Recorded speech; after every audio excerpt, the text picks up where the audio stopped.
Alright guys, welcome back to the channel. I know this weekend starts the 6th anniversary of Azur Lane. It's going to be a multiple day event. Ultimately will probably end in a announcement of a UR ship, and should just be a load of fun if you find yourself with the time to be able to attend. Subscribe if you want notifications for when I go live. Anyway, with all the hype coming for the next event, we kind of overlapped the last couple weeks of updates. Nothing major came out, but there are a few things that I think you should be made aware of, and we're going to cover in this video today. First things first, we actually did get a new ship, Jintsuu Meta. Now, I'm accustomed to these meta ships just being subpar dock filler, but Jintsuu Meta is actually pretty good. Jintsuu Retrofit, which is already a good ship in her own right, is actually kind of improved upon by Jintsuu Meta in some regards. Jintsuu Meta is definitely better at torpedo damage. She also has a lot of skills related to survivability that are really nice, and of course she has good torpedo buffs just like Jintsuu. She seems to have a lot of utility. She can go in a torpedo fleet in PvE. She has a lot of skills related to PvP which can be used. Overall, I really like the design of this ship, both character-wise and skill kit-wise. I know I'm never a big fan of meta ships, but I gotta say this is one I actually do like. I would say that Jintsuu Meta is in the top 2 of Vanguard meta ships. It's between her and Helena Meta. Those are the 2 best ones, and they're a league above all the rest. So I just want to put that out there so that people are working towards getting a Jintsuu Meta if they haven't been already. It's going to take a while. You'll be working on her for the next 3 months in the meta fights in Operation Siren. Speaking of Operation Siren, we got a great quality of life update in the shop. I love this so much. Operation Siren has changed so much since the early days to improve the quality of life features related to just the grind of that game mode. And one of the things that I've been asking for years now has been an update to the shop feature, and they basically did almost everything that I requested, and I think that it's fantastic. Now, I knew this update was coming because they had previously announced it in a live stream, but just logging in and seeing that, I just wasn't expecting it, and I was so happy. Speaking of other improvements to the game, we actually finally have the hidden stats being shown in the dock. When you look at your ships, you can now see hit stat and speed stat, 2 very important stats that previously had not been shown when you looked at your ships. It did take a second for them to update the hit stat after us complaining on social media,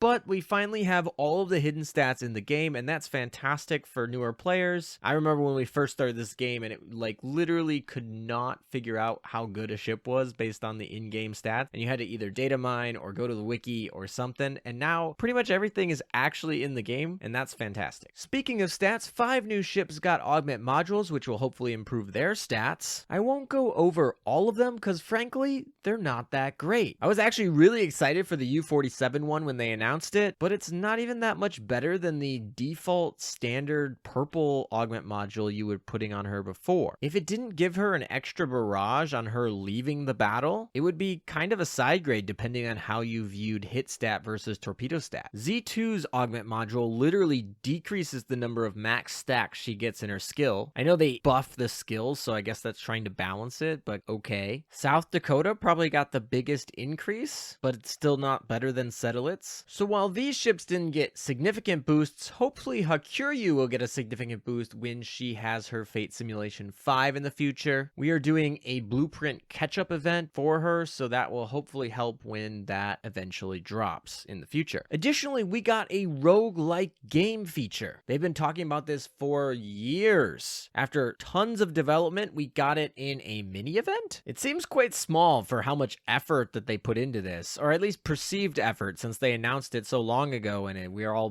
waiting and being like, where is it? Where is it? And it seems pretty rudimentary. Now, they could just be testing it out. I have a feeling that they were like, oh, we'll put it in a mini event and then we'll survey people and see how they like it. I actually don't know how I personally like it yet. I'm kind of in between. I don't have a strong opinion either way. Part of me feels like I'm biased towards the old way of playing Azur Lane. Let me know down in the comments what you guys think about this. I'm sure that Yostar will be asking you your opinions in the future anyway. If the reception is good, I could see this being a permanent game mode. But it's actually important that you play this event for the item reward. If you are struggling with this event, just go here. It will literally never hit you. There is no timeout. You can literally just spam your shots from here. You'll never be hit. So it's a very easy event to clear. No stress. If you haven't done it yet, though, make sure you do, because the reward is this item. Now, this item looks kind of unimposing. Purple items especially don't strike as meta defining, but you're not going to want to miss this item. It gives HP as its stat, and it's literally stat-wise a carbon copy of the repair toolkit. Now, the repair toolkit is actually a very common item to use, especially on destroyers, which are meta for like World 14. Repair toolkits cannot be stacked, or at least their skills cannot be, so you have to find another way to boost up your HP of your destroyers, and this one has the potential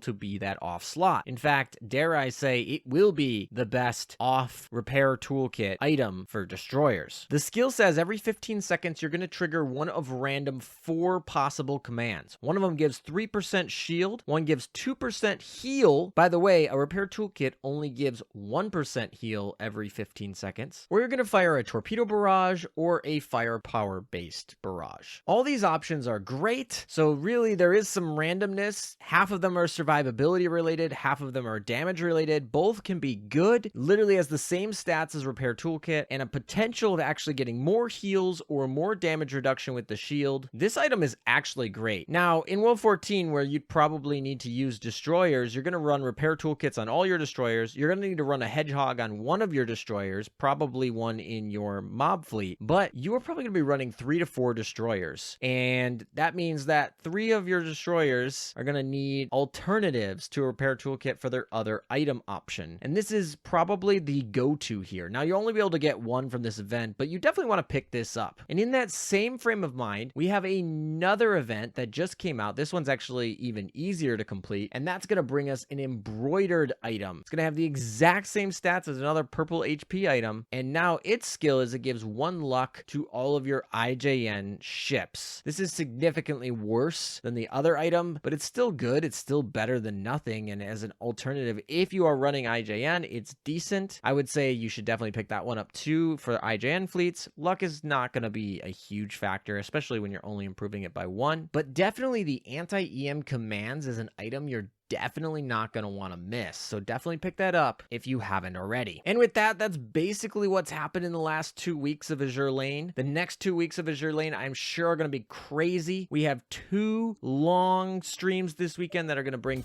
tons of news. And then I assume we're getting the new event next Thursday. We'll have a data mine for that. So let's get hyped. Thank you guys for watching. Take care. See you hopefully this weekend.